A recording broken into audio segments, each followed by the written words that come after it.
Swayam Prabha. Digital India. Educated India.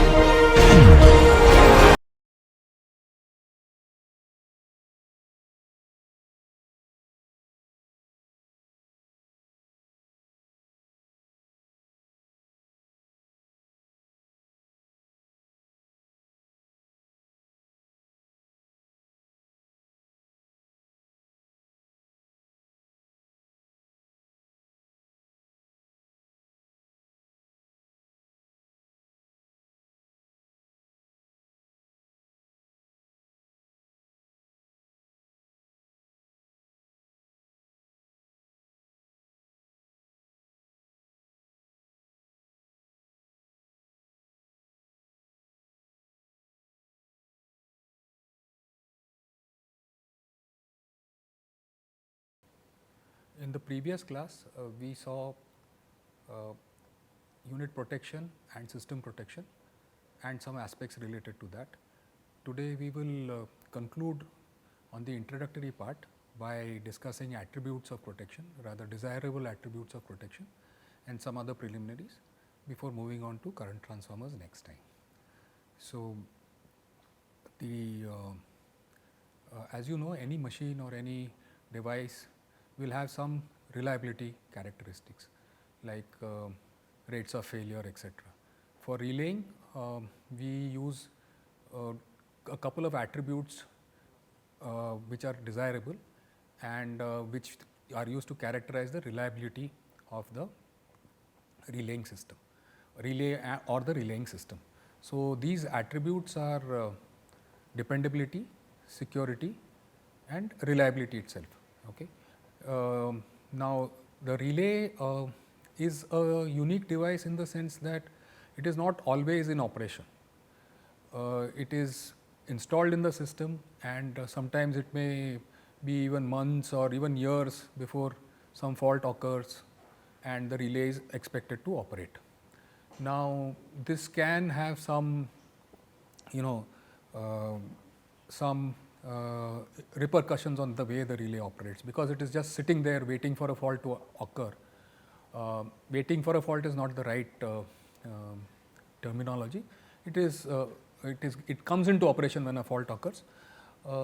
Something may have failed, and this is especially true of the earlier generation of relays, where there was no way to know whether the relay is in perfect operating condition or no. Nowadays, with modern numerical relays, you get an indication when the relay has failed. So, a relay may operate when it is expected to operate. It may operate when it is not expected to operate also. It may, we will see these terms later. It may underreach or overreach, or it may act in a zone which is beyond its zone of protection. So, it may pick up for a neighboring fault or a fault on a neighboring line or some device. So, this is also a characteristic of the reliability of the relay, whether it operates reliably or it does not operate when it is not supposed to operate. All these parameters are captured in the attributes that we will discuss today. So, we start with the attribute of dependability. Now, dependability is used to characterize the correct operation of the relay. Okay. That means, the relay operates when it is supposed to operate. So, this attribute is the certainty with which the relay will operate correctly. Okay. So, as we said earlier, that a relay may not operate when it is supposed to operate, or may operate when it is not supposed to operate. That is a different characteristic, but a dependable relay, a relay is said to be dependable when it operates only when it is supposed to operate, or when it issues a trip only when it is expected to trip. We are using the term tripping of a relay. Actually, the relay itself does not trip, it just issues a trip command. The circuit breaker will do the actual tripping. Towards the end of this class, we will see how the relay is wired, just for the sake of interest. How the relay is wired and how in the circuit breaker trip coil circuit. but we are using these terms interchangeably, though the correct thing is issue a trip. We use the term tripping of the relay also. So, without getting into too much of technicality, suffice to say that these terms are used interchangeably. Okay. So, now this attribute, the dependability of the relay, can be improved by increasing the sensitivity. Okay. Now, what is sensitivity? It is the threshold beyond which the relay will start to operate. So, if we make the relay very sensitive, then suppose my relay setting is 100 amperes or 110 amperes, then even at 111 amperes the relay will pick up and issue a trip. Now, this may or may not be desirable, because this can lead to a lot of nuisance trippings also, because it is very difficult to exactly determine, because there are CT errors, etc., to exactly determine the threshold. So, there is a danger in making the relay oversensitive, because that could lead to incorrect trips. However, having said that, most protection engineers will bias it towards more sensitivity, so that it does not matter if it trips incorrectly 1 or 2 times, but it should always trip when it is expected to trip. So, that is a part which we will come to a little later. So, the second attribute, now this is trip when it is expected to trip. There is a second dimension to this, or a dual to this, when the relay might trip when it is not expected to trip. Okay. So, to characterize the incorrect operation, we use another parameter, which is security. So, this parameter or property is used to characterize the false trippings. So, a relay is said to be secure, or if the relay rather I will put it the other way, if the relay trips when it is not expected to trip, it is not secure. So, by implication, a relay is said to be secure when it does not trip when it is not expected to trip. See, realize the difference. Dependability is trip when expected to trip. Security is no trip when not expected to trip. Okay. So, there is a difference, and a major one at that, and this sometimes leads to conflicting requirements, like in most of engineering cases and in protection, as we will see again and again, there are a lot of trade-offs: functionality versus cost, security versus dependability, speed versus accuracy. Speed versus accuracy we will see in today's class itself. So, this is a compromise which the relay engineer is constantly called upon to make. This also characterizes the degree of certainty with which the relay will not operate incorrectly. Okay. So, there are not many, for example, your car, it is not that it may not start, and it may not take you to your destination, but it is not it is unlikely that it will just start on its own and go wherever it wants. So, that kind of problem is not there with many other kind of machines, but relay, as we said, is a unique device in the sense that it could operate when it is not expected to operate also. So, to characterize that, we use the property of security. Here the definition of security is number of correct trippings upon total number of trippings. So, the total number of trippings could include incorrect trips also. So, that is why this could be, if all the number of trippings are correct, then security will be 100%. We did not define the dependability in these terms. We will go back a bit. So, percentage dependability is defined as total number of correct trippings upon total number of desired trippings. So, you could we will see a numerical later in the class, but there could be a case where the relay was supposed to trip say 10 times, but it ended up tripping only 8 times. So, 2 trips it missed. So, in which case the percentage dependability would be 80%, because 8 out of 10. So, it is possible that it tripped for all the desired trippings, then in which case it will be 100%, dependability will be 100%. Note the difference, the numerator is the same in both the cases, number of correct trips, However, the denominator in the case of percentage dependability is total number of desired trippings, while in the case of security is total number of trippings. So, the security can be improved, like the dependability can be improved by improving the sensitivity. The security can be improved by improving the selectivity of the relaying scheme. Now, the selectivity of the is in a very generic definition is the relay being able to distinguish its own jurisdiction or its own zone of protection. We will see a more formal definition now, and also how do we improve security. Actually, security, though it is listed as a desirable attribute, it is more of a sub attribute of the security attribute. So, the main attributes would be dependability, security and reliability. Selectivity is more of a sub attribute rather than an attribute of the relay or the relaying system. Now, as we said, the selectivity is the ability to correctly distinguish whether the fault is in its zone or not. Okay. So, we will see what the zone of protection is shortly.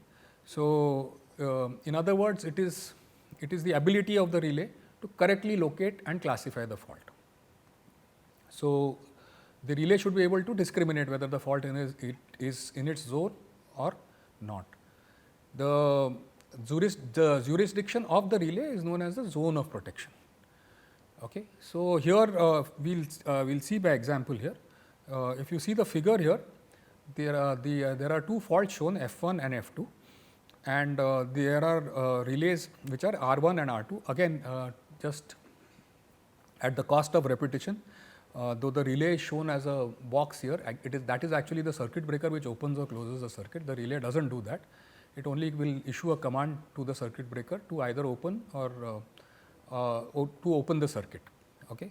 But for the sake of convenience, just to avoid the clutter, we have shown it as only a small box showing R1 and R2. Now, coming back to the zones of protection, here the relay R1 is expected to trip or issue a trip only for the fault F1 and R2 for fault F2. Okay. So, the zone of protection of the relay R1 is up to the bus which is just to the left of R2, and the zone of protection of R2 is from that bus to the next bus. Now, as you can see that if there is a fault very close to the bus which is to the left of R2, the relay at R1 cannot distinguish whether it is on the line or it is on the bus or it is just beyond the bus. Okay. So, it may still issue a trip command. So, that is why, and that would be an incorrect operation because it is not supposed to trip there. So, because it is beyond its zone of protection. It can trip for fault F2 provided that the relay R2 fails to operate. Okay. So, it acts as a backup for R2. We will come to primary and backup very shortly, but then how do you distinguish? Now, this zone of protection, we will see in a few slides later that it is not very crisp to define unless it is a current differential protection. And we have mentioned this before in the last class. The boundaries of the protection of the relay are not very crisply defined unless it is a current differential protection. For relays like overcurrent relays and distance protection relays, we cannot define it very exactly, and that is why there can be things like overreach and underreach, okay, and that could lead to compromise in the selectivity of the relay and hence the security of the relay. So, coming back to the zones, the relay R1 is expected to operate for faults F1 and R2 for fault F2. Now, how do you discriminate? One way of discriminating is by time. So, you can delay the operation of relay R1 by a certain amount, which we will see when we come to overcurrent relay coordination. What is the time that is required to be, rather the time delay that is required to be introduced. So, you can delay the operation of relay R1 by that time and allow relay R2 to operate first for faults F2, and then if R2 does not operate, then R1 will operate. So, R1 acts as a backup to R2 in this case. So, the primary zone of R1 is of course up to the bus which is to the left of R2, and the backup zone is R2's primary zone. Okay. So, relays have primary zones and backup zones. Now, this increases the reliability, which we will come to very shortly. Okay. So, selectivity is, as we said, can be provided by time discrimination. Also, you can have other attributes, like for example, if there is a transformer inrush current, then you can have this could apply equally well to sensitivity as well, that transformer inrush has a predominance of second and fifth harmonic. So, you could make the relay sensitive to that. So, this can be this can be can be attributed to both selectivity as well as sensitivity. So, the second method, as we discuss shortly, was that we can have a current differential protection. In case you require a very crisp definition of the boundary. See, on paper it is very easy to say that the relay should operate only up to this bus or not beyond the bus, but in practice there are various parameters, like the transmission line impedances, they are distributed parameter lines. So, it is not possible to know exactly, plus there are errors due to the instrument transformers themselves, current transformers or even voltage transformers. In this case, we have not used a voltage transformer, but there could be in the case of a distance relay some errors introduced because of the voltage transformer also. So, it is not easy to define the precise zone of protection, unless of course it is a current differential transformer, in which case the zone gets defined by the location of the CT. So, whatever is within the CT boundaries is the zone of protection for the current differential relay.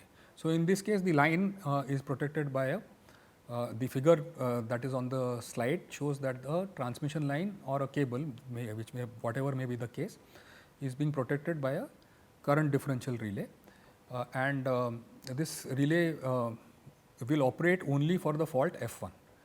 For fault F2, both the CTs see the same current, and hence there is no differential current, and the differential relay will not operate.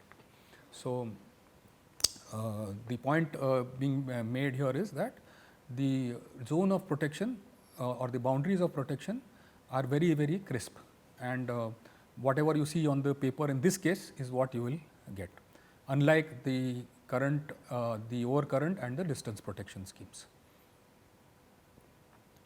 Now, we come to the next attribute, that is reliability. Now, reliability is what you would expect a conventional definition of reliability, is that the relay should not fail. We are not defining the failure in the case of reliability as incorrect or anything like that. That it's simply that it should not fail. I mean, it should not the relay, if it was an old electromechanical relay, the disk gets jammed or it fails to issue a trip command. So, to characterize that attribute, we use reliability. So, the reliability, we saw that the dependability can be improved by increasing sensitivity, the security can be improved by selectivity. Similarly, reliability can be improved by redundancy. Now, redundancy means providing a backup. A backup can be a local backup or a remote backup.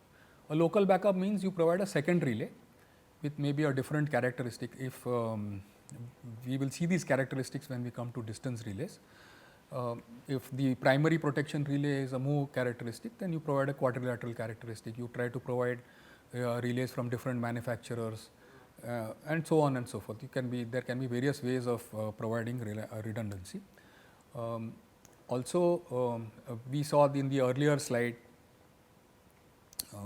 here that R1 is providing redundancy for R2. If R2 fails to operate, then there is always R1 which can open. There will be of course loss of more equipment that is necessary, in this case, but that cannot be avoided because the relay R2 has failed. If there was a say a R3 or an R2 dash which was provided at the location of R2 itself, then you have a local backup. But you could have, I mean, either local backup or remote backup, or both can be provided. This there have been debates in the relaying community on whether remote backup, especially for distance relaying like zone 3, what these zones of protection, what these zones like zone 1, zone 2, zone 3, they don't confuse it. It is related to the zone of protection, but they have specific terms and specific meanings in the terms of distance relay. We will discuss that when we come to the distance relay. There have been debates in the relaying community, especially in the past, maybe 10-15 years ago, there were very strong debates that whether the zone 3 should be done away with. But if completely doing away with zone 3, that is the remote backup, will lead to a case where, if there is some local common mode failure, like the DC itself may fail in a substation, or a CT input, you cannot have multiple DCs and multiple CTs, etc., feeding the main and backup relays. So if there is a common mode failure, then both the relays, local main and local backup relay, could fail, and there could be a catastrophic natural phenomenon like an earthquake, where there is, the substation itself has suffered some damage. So the only way to protect that would be to operate from a remote location. So that can be only provided by a remote backup. So this detailed discussion maybe we will have a little later, but the conclusion is that a remote backup is also necessary, especially for critical equipment. So the definition here, if you remember the earlier definitions, is the percentage reliability is defined as the number of correct trips divided by the number of desired trips plus the number of incorrect trips. So here again, if the number of correct trips is equal to the number of desired trips and there are no incorrect trips, then reliability can be 100%, in which case even your percentage dependability will be 100%. Okay? But it need not be the case. You can have number of correct trips equal to the number of desired trips and also some incorrect trips. Okay? So the reliability could be lower than either security or dependability. We will see a small numerical example at the end of this class, where you will appreciate the nuances of dependability, security and reliability. So again, the number of desired trippings can be greater or equal to. In the best case, it will be equal to, but it could also be greater than, which implies that there were a few more desired trips than what actually the correct trippings that took place. This of course does not account for the incorrect tripping. So that is why we have the selectivity parameter. Okay. So these are the, in a nutshell, these are the attributes of the protection, the characteristics of dependability, security and reliability. Okay. Now we discussed a bit about zones of protection. Okay. So we will quickly go through a slide on zones of protection before we move on to speed, accuracy, etc. Now, as we said earlier, the zone of protection is the region in the system or the boundaries in the system where the relay's jurisdiction is defined. Okay. So if you see in the figure that is shown, the zones of protection are shown in different colors. For example, the red color shows the zone of the generator protection. Immediately to the right of that is a blue colored box with a dotted line, which shows the transformer zone. Then the pink color zone is the bus zone, okay, for both the buses that are there in the system. And the green colored boxes show the zone of the line relays. Okay. So the one thing that that is to be noticed here is that the zones of protection are overlapping. Now, why is that? If there is no overlapping zone, then there could be a region in the system, or there could be some apparatus or some piece of apparatus which is left unprotected. We will see that with an example.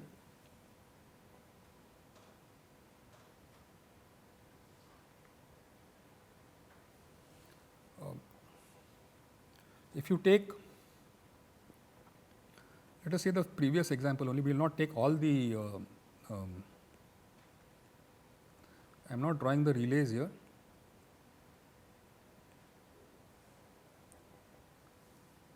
Okay. So, now it's, imagine this is the generator zone of protection, and the bus zone starts from here, and the line zone say starts from here. Okay. Now, if there is a fault on this section of the line, or say this section of the bus duct that connects it to the, or the cable that connects it to the bus, I am talking of these sections which is outside the zone, then no relay will detect it and the fault will go undetected and persist, and you know what happens if the fault continues to be there in the system. You could have equipment damage or risk to human life, or even the system could go unstable if the fault persists for a long time. So, to avoid this, we have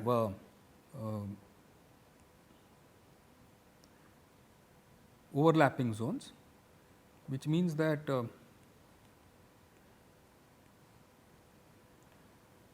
this zone will usually go beyond the bus,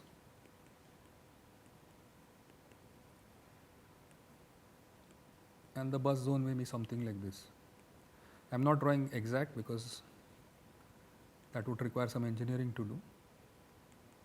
Okay. So, the risk here of course is that it is not a risk, but is that if there is a fault in this overlapping section, then both the relays will trip, the bus relay also and the generator protection relay also, and you lose both the equipment. But that these overlapping areas are usually small, so that this is a risk which is worth taking. It is better than, it is lesser of the two evils, so to say. It is better than leaving any section unprotected. So, even though this leads to more trippings than is required, strictly required, we can live with this risk, or rather we choose to live with this risk. The second part is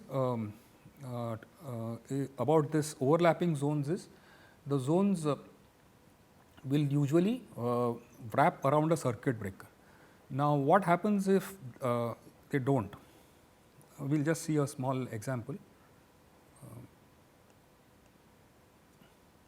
This is a relay R, and say this is a zone, I am sorry.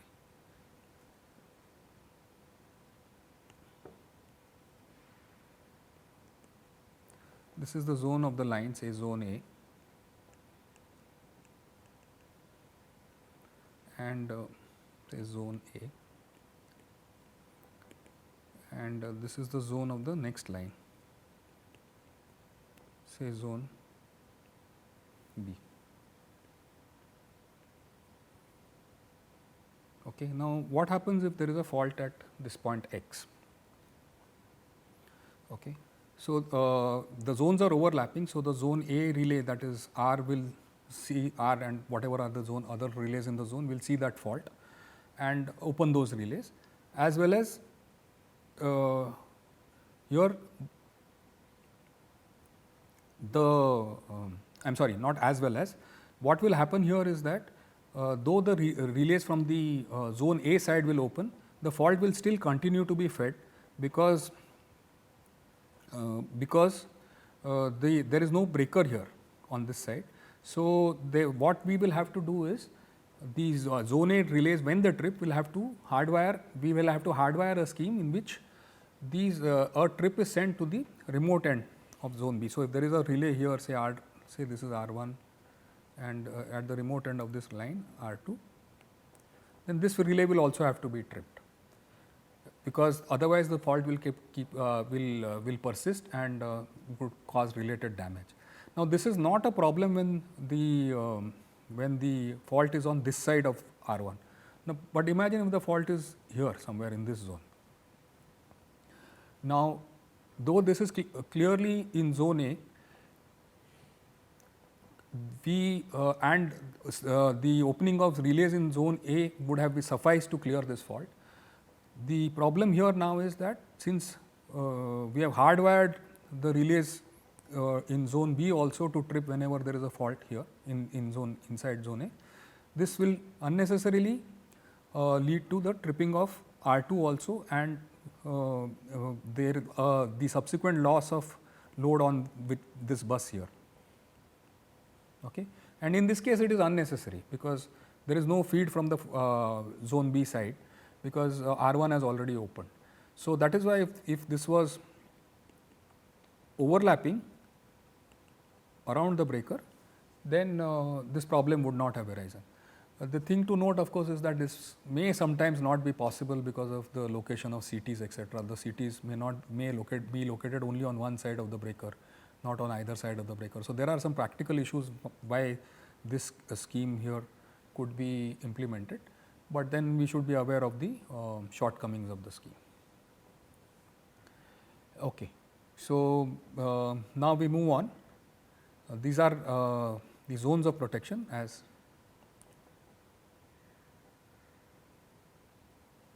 we mentioned. Now, we come to the next attribute or the next set of attributes, which is the speed. So, why is it necessary to operate as fast as possible? Why not take more time and make sure that the fault is ascertain that there is a fault in that particular zone and all that. So, that is again a trade-off. Of the reason that the fault should be cleared as quickly as possible is that fault currents are usually very large. The normal load currents could be some hundreds of amperes, 100 amperes, 200 amperes, while fault currents could be of the order of kiloamperes, 10 kiloamperes, 20 kiloamperes, even 40 kiloamperes. So, it may be 100 times more than the normal current. So, you can imagine that this can lead to equipment damage. It could compromise on human safety. There will be rise of ground potential, etc. Also risk of fire, which could endanger human life, also the equipment. So, to avoid all this, the relay should clear the fault as soon as possible. The circuit breaker operation time itself could be 2 to 3 cycles, though as we said, we are not discussing circuit breakers, of course, but the arc could be stuck, that has to be ionized, there should be sufficient dielectric strength, and the current itself, the arc itself will be interrupted at the next current 0. So, this could take 2 to 3 cycles, plus the relay itself could take about 1 cycle. Again, here it should be noted that for example, where there are distance relays, we would imagine that a numerical distance relay is faster than an electromechanical distance relay, but that may not always be the case, because numerical relay has to do the phasor computation, while a distance relay works directly with those analog quantities. Here there is an analog to digital conversion involved, a phasor estimation involved, depending on the algorithm that we use for phasor estimation, could be half cycle DFT, full cycle DFT. There are some adaptations like phaserlets which are being developed by GE engineers to overcome some of these shortcomings, but we will see that when we see phasor estimation techniques. But the point we are trying to make here is that a numerical relay, though we imagine that computers are fast, and if we go in for a numerical system, it will be faster than an analog system. That may or may not be the case. So, the point here is that we need to the relays need to be fast enough so that this equipment safety and human safety are not compromised. There is also a third aspect to this, which is the system instability. That is, we have studied equal area criterion in our power systems, basic introduction to power systems course, where if a fault persists for long enough, then you do not get sufficient. This is of course a simplification of the things, but to talking in terms of the equal area criterion, then there is no sufficient decelerating area available to balance the accelerating area, and then hence it could lead to system instability. We will see that very shortly. So, we discussed this, that relay should make the decision whether to trip or not to trip as fast as possible, and then the circuit breakers should also be fast enough, so that the overall opening time is not compromised. So, we will discuss the equal area criteria very briefly. Here on the top right corner, you see the system, which is a single machine infinite bus system. The single generator is connected to an infinite bus using two transmission lines 1 and 2. They are identical, and the power transfer is shown here. If in the diagram below, if there is only one line available for power transfer, the impedance would double, and the power transfer, the maximum P max would drop to half. So, if imagine that there is a fault on the line 2, that is the fault F1, which occurs on line 2, and it is later opened by opening the two breakers which are shown in the red blocks. Now, what happens is, when there is a fault on line 2, the power transfer is 0. So, the initial, if you come to the figure on the bottom right, then the initial operating point was A. The PM line is the mechanical power input, and the PE of course is shown by the sine curve. Now, their intersection was the initial operating point A.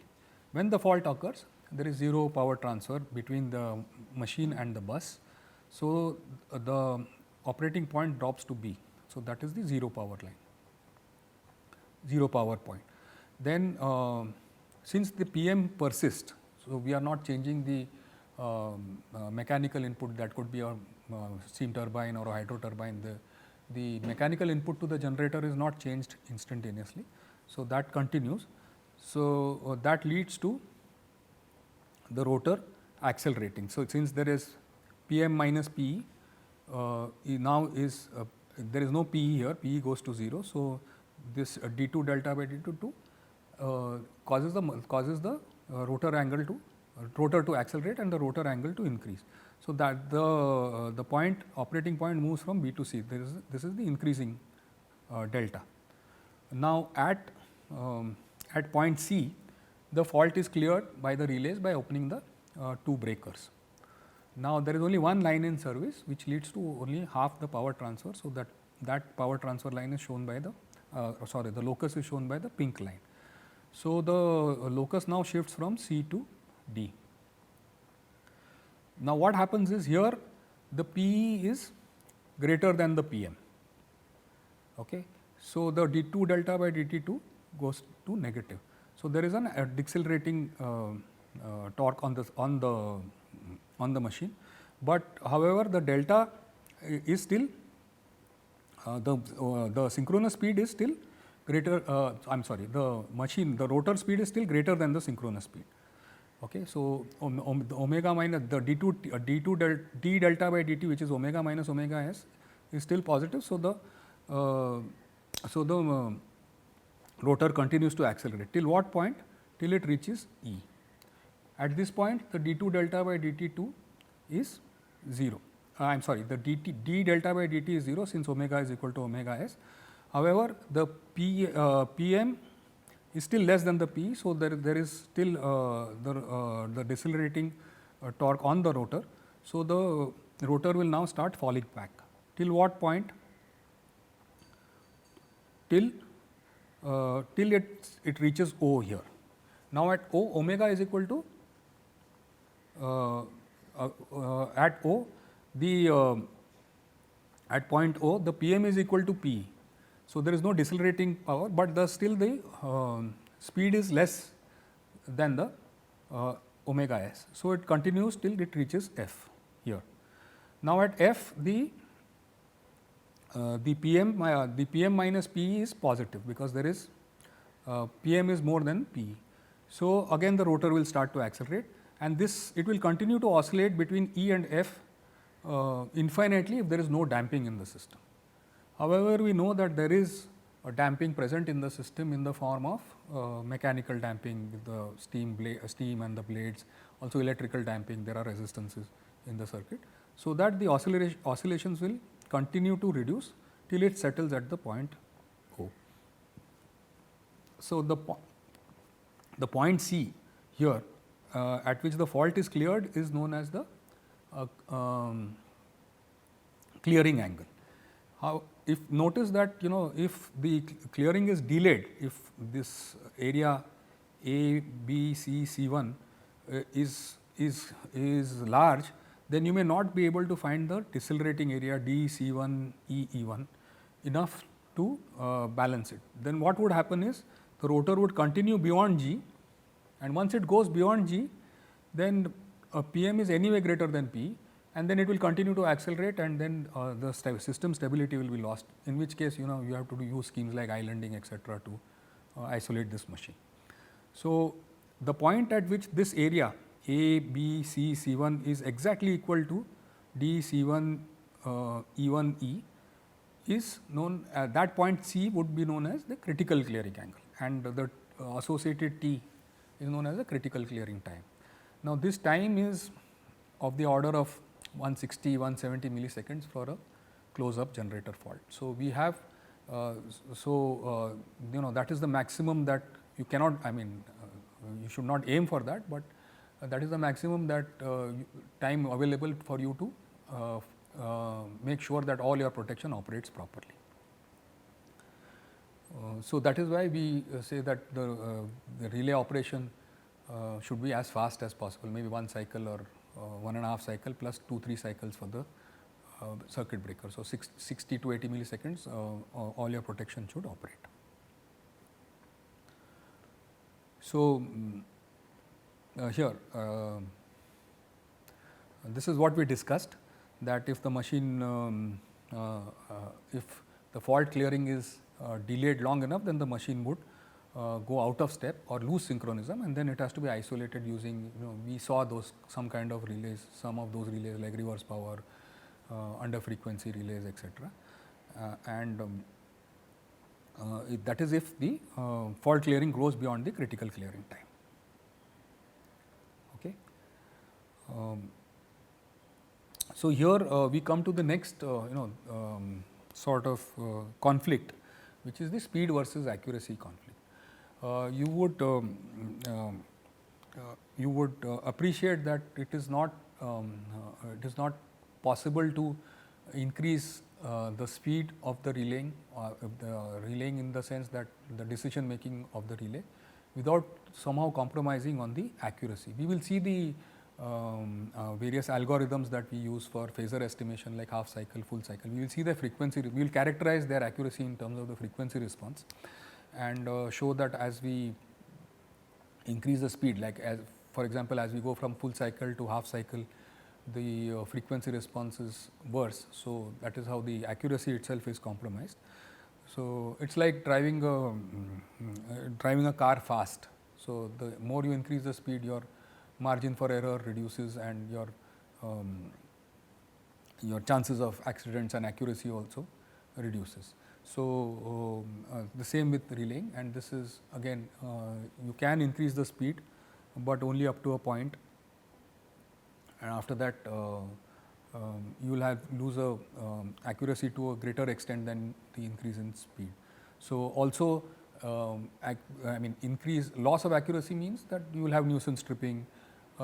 Nuisance tripping meaning though the quantity has not crossed the threshold, whatever it is, maybe current or distance, or impedance for a distance relay, though the current, though the quantity, the relaying quantity has not crossed the threshold, you could still, relay could still pick up and declare it as a fault.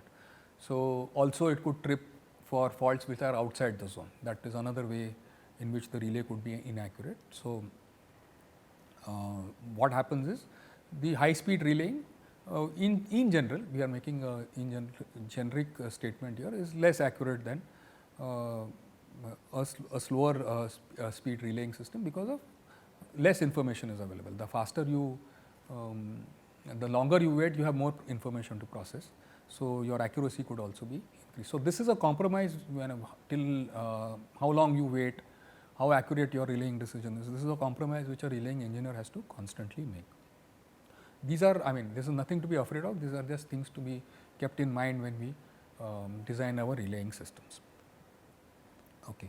So, today's class we saw these attributes, dependability, security, sensitivity and selectivity, also reliability, and also the speed versus accuracy. Now, we will see a few preliminaries and solve a numerical before we close today's class. Okay. We said DC system and how is a relay, how a relay is actually wired. We do not use it in this course, but just for the sake of information, we will discuss it very quickly. Now, a relay does not directly operate that we have discussed, that it will issue a trip command to a circuit breaker. Now, how does it do that? A circuit breaker has a tripping coil and a tripping motor. So, to trip the circuit breaker, that trip coil has to be energized. Okay. So, this is how it is done. We will develop this control circuit, and okay. So, this is roughly, we will add a few elements as we go along. Say this is a trip coil,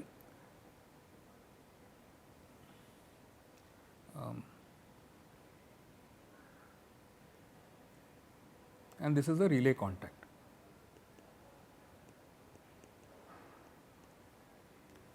And trip coil. Okay. Positive. I have drawn it the other way because I drew the contact here. It is the relay contact is usually connected to the positive terminal of the battery. This is the station, the positive, negative, and the two, the positive bus and the negative bus that I have shown are the two, is the station DC bus, which is provided by the battery. There will be a DC in the substation. Why DC? Because it is more reliable. If there is a loss of AC supply, then you do not have to bother. The battery will provide the DC in any case. There is a charger, etc. provided. We are not getting into those. Now, this is the most basic form actually. The relay output contact will close, and then it will energize the trip coil, which in turn will energize the motor, and then the circuit breaker contacts will open. However, it is not as simple as this. There is one more contact which is in series here, which is to indicate whether the breaker is in service or not. In here, what would happen is, it would any time the relay closed, the breaker would it would issue a trip command to the breaker. So, there is one more contact which is added in series, which is the breaker follower contact, as it is known. I am sorry, this is a contact. This is not a capacitor or anything, which is known, which is the 52A contact of the breaker. Now, okay, we will just discuss this very briefly before we proceed. What is 52A? 52 is the breaker device number. If you see IEEE device numbers, you can just type this on Google, and to make representation on protection diagrams and control circuits easy, otherwise you will have to write this whole relay numbers, etc. IEEE has come out with standard number designations for devices that are used in protection and control circuits. So, for example, 50 is an instantaneous overcurrent relay, 51 is an IDMT relay, 21 is a distance relay, 87 is the differential protection relay, 52 is a circuit breaker. Okay, so on and so forth. I am not discussing all of them. Now, this A contact means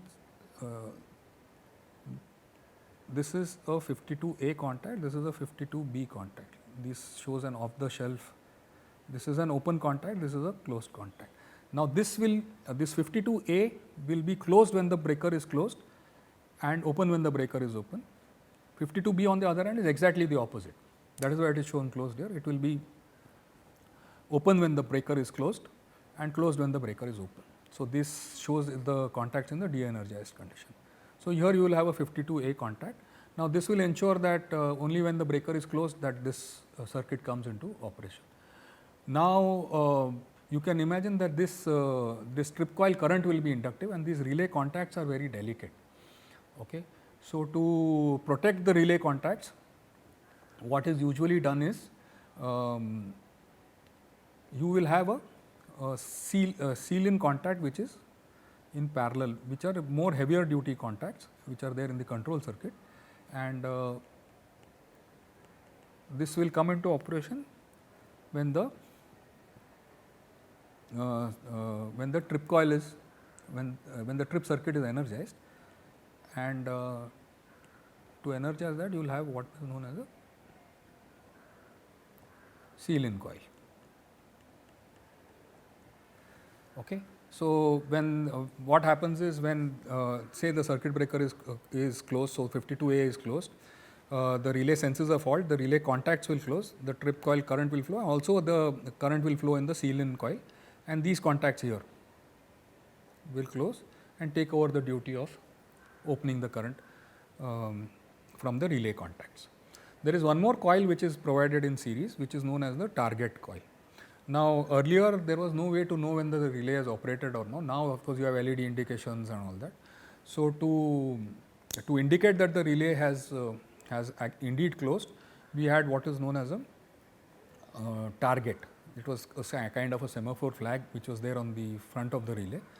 So, to indicate that, we had another coil which is known as a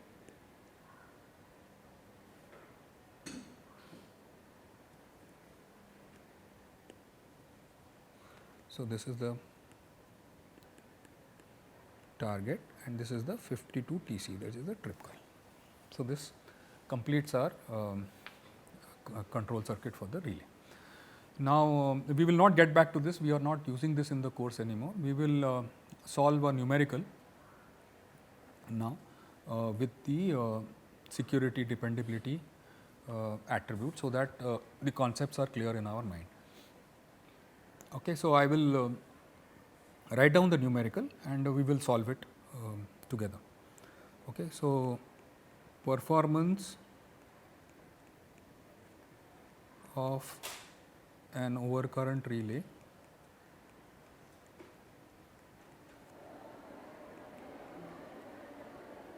was monitored over a period of 1 year.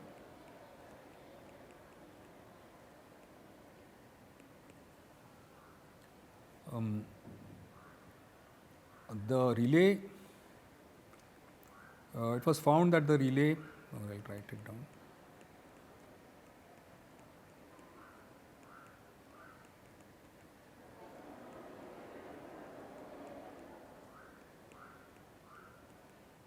Operated 14 times.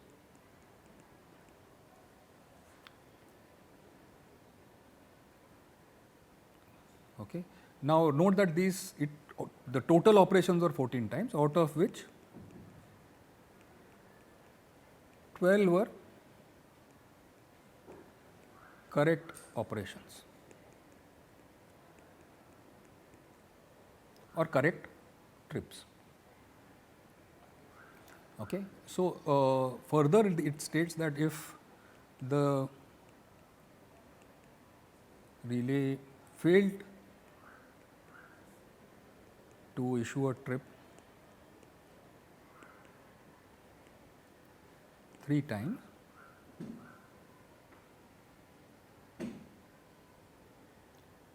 or on 3 occasions, compute the dependability, the 3 attributes that we saw today: dependability, security and reliability. Okay. So, now the problem is very clear. What are the number of correct trips?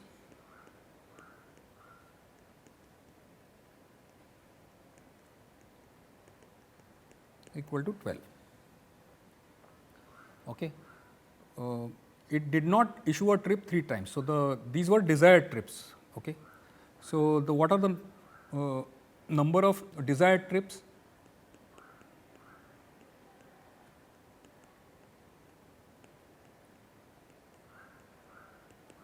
Twelve that it operated correctly and 3 that it did not operate. So, 30 or so 15, I am sorry. Okay. So, now the percentage dependability is clearly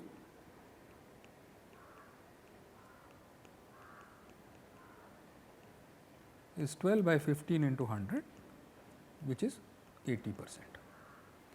Okay. On the other hand, security or percentage security is number of correct trips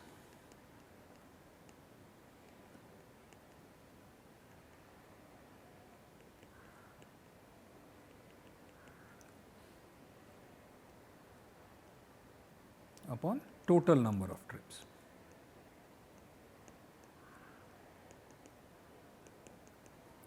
Into 100.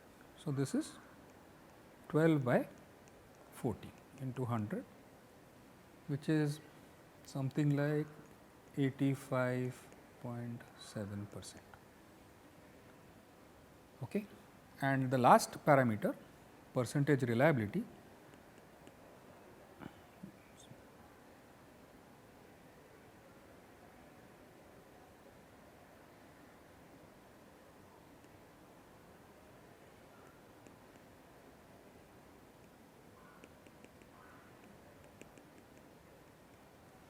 is equal to number of correct trips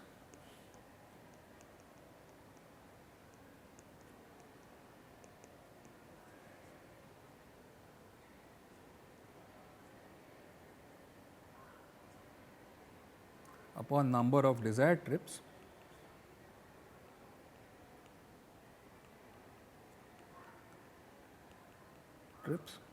plus number of incorrect trips.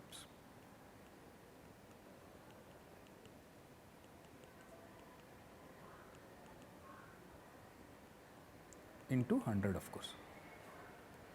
So, what is this number here? We have 12 plus 14 plus 3 into 100.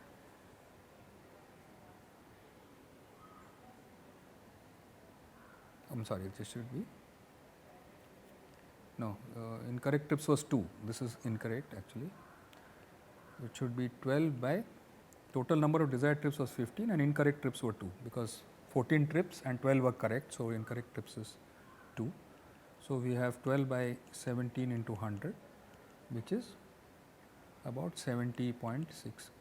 So, note that though both dependability and security are greater than 80%, percentage reliability is still around 70%. Okay. So, this demonstrates the concepts of reliability, security and dependability. Next class we will study the instrument transformers. We will start rather with the instrument transformers, which is we will start with current transformers and later go to instrument potential transformers before we go to other attributes of relay. So, we will stop here today.